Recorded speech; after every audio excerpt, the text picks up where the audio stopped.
По всей Якутии на тушение лесных пожаров сегодня работает почти 700 человек. Большинство из них, именно 452 человека, задействовано в Усть-Майском районе, где складывается наиболее сложная пожароопасная обстановка. Силы на тушение пожаров в этом районе будут наращиваться. Туда прибудут также сотрудники парашютно-десантной пожарной службы из Бурятии, которые работали ранее в Мирнинском районе, где все пожары на сегодня ликвидированы.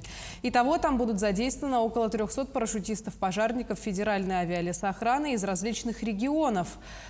В Нюрбинском и Верхневилюйском районах, где складывалась сложная обстановка, пожары локализованы. В Мирнинском районе пожар ликвидирован.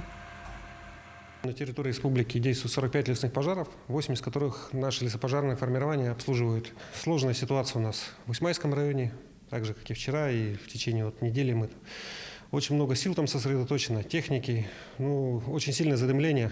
Те же самолеты Б-200 работать не могут, ресурсной облачности нет, самолеты-зондировщики, следовательно, тоже не работают.